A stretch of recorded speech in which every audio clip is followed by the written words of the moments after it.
Good morning, and I have just come to realize that I need to be in Pahrump by the 6th at the latest. Now, I didn't think I was going to be able to make the Yosemite climb. I did some creative logistics, and really it would only mean about an hour's difference in travel to make the Yosemite climb. I got out of the office I think at about 8:30. That's pretty good, record timing. I think trailhead parking is the most productive. Of course, thanks to the solar setup. I've also been able to focus on upgrading my video production just a little bit. I went to add some of my own music that is custom to the actual video. So I started playing with that. It's not perfect, but I think we're getting somewhere. And eventually I'll start getting to making thumbnails. Now, I know thumbnails are important, but there's only so many hours in the day. There are the HOWA events that start in the first week of October, and then there's the RTR. So I got to get moving. So today, one last gear tweak and a visit to Le Schwab, hopefully an oil change as well, and then we're out of here. Thinking clearly and putting the dots together, I think, is probably one of the most challenging things for everybody. So I did some logistics, and a straight shot from here, the Carson area, to the Pahrump area is about 6.5 hours. To do a detour and go to Yosemite and then from Yosemite to Pahrump will only be about an hour's difference. So if we leave tomorrow morning, then we can take our time getting to Yosemite and getting to the trailhead. The only thing that concerns me is the elevation gains, that the vehicle will be able to handle it.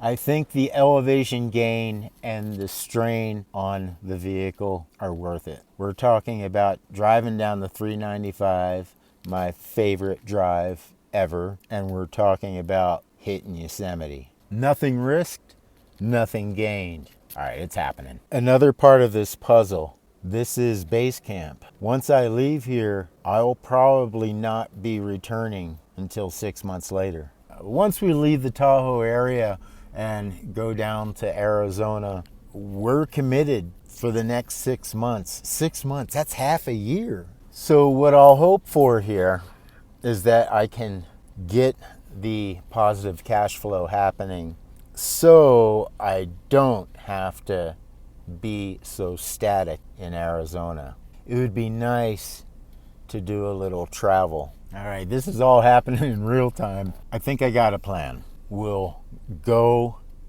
to Arizona, and if we have to, we'll hunker down until March.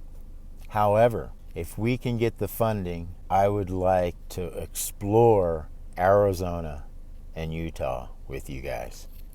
And this is not going to be some wishful thinking here. We are going to work every day towards making that happen. Making awesome happen. Yeah, I like the way that sounds. Let's make awesome happen. We're going to do it. Are there obstacles in the way? Well, yeah, of course there's obstacles. Conquering those obstacles is what makes awesome awesome. The importance of my vehicle, how I justify the cost of my vehicle.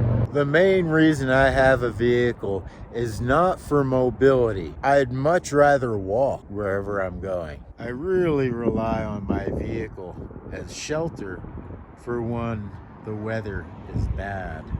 Sure, being in a tent or sleeping under the stars is good if the weather is good. But unless you have like a bell tent or something of that nature and you're lugging that around in a vehicle, tents are, yeah, it would be great to have a bell tent and a little wood stove in there. That would be great, but you have to haul that around. I'm mostly talking about backpack mode. Without a vehicle, the two things that suck is shelter and having a big backpack with all your stuff in it. Now, sure, if you're hiking the PCT, you can work it out so your pack is below 20 pounds. It's not too bad. But if you're actually living out of your backpack, man, you're carrying as much food and water, and then if you're a digital nomad, all of that gear. So it's nearly impossible to keep it below 45 pounds. And carrying anything over 40 pounds, in my opinion, sucks. And of course, the biggest nemesis to all nomads and hikers and campers is the wind. And if you think about it, the automobile is perfectly designed to deal with the wind. A vehicle also offers an extra layer of security, which is important. Lions and tigers and bears, yes, but also man's greatest nemesis, other people. Without a doubt, when it comes to vehicle vandalism and trespassing, humans far outnumber the beasts. Everywhere I go, man is not the only threat, but certainly the biggest threat.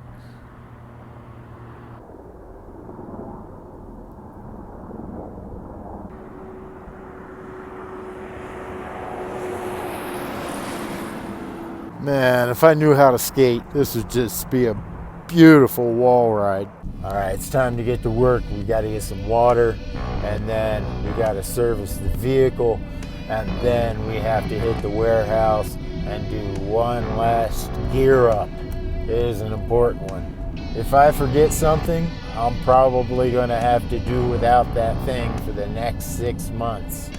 Mission near zero overhead and work on the power of PCF.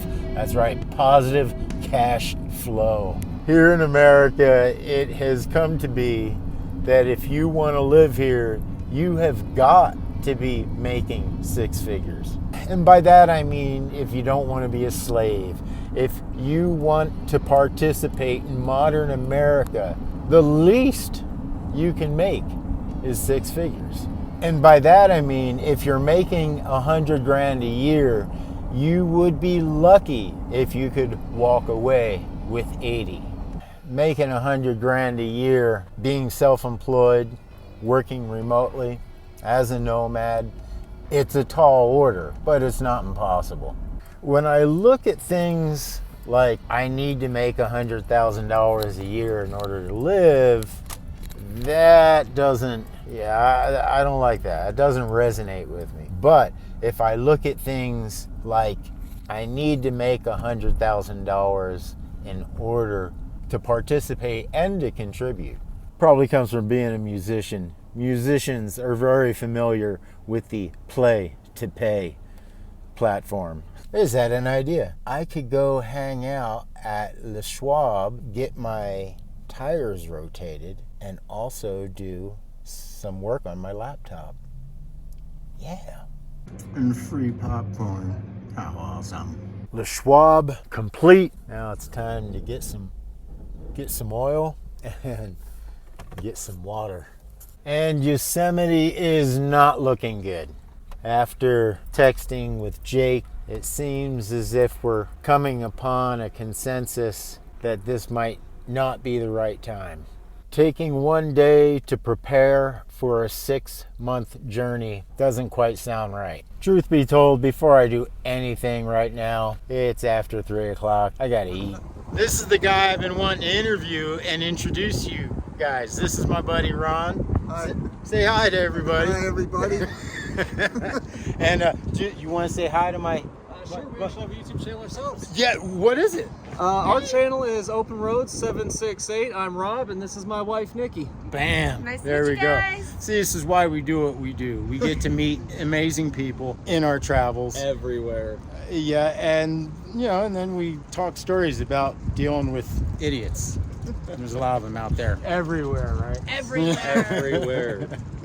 Nobody's driving is worse than anyone else's. Everyone sucks no matter where you go. Oh, It's always horrible. there's some philosophy. Except Kansas City. Weirdly, their traffic was extremely chill.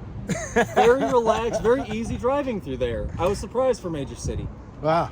Everybody's in a big hurry. Now, and these guys are sort I'm always of trying to save gas. are sort of from the east, come west. I think, Midwest. and they're doing a big journey travel. Yep, everything that we can find. The whole point is to show people that there might be some shit that sucks in this country, but this country itself is pretty amazing and has great people and great places. Amen on that. Amen. What was in there? Yeah, I gotta get. So, Here's my better.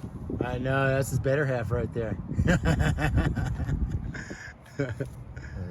I misspoke. They're not actually East Coasters. You're from Midwest from Wisconsin. Midwest, and Nikki's Wife is from Maryland. from Maryland. Well, that is kind of That's East Coast. East Coast, yeah. So, and you guys are when do you expect to end your travels? We don't. Oh, awesome! See, he's one of us. Our goal is actually to eventually get some land to do some homesteading part of the year, and then when we're not farming, traveling.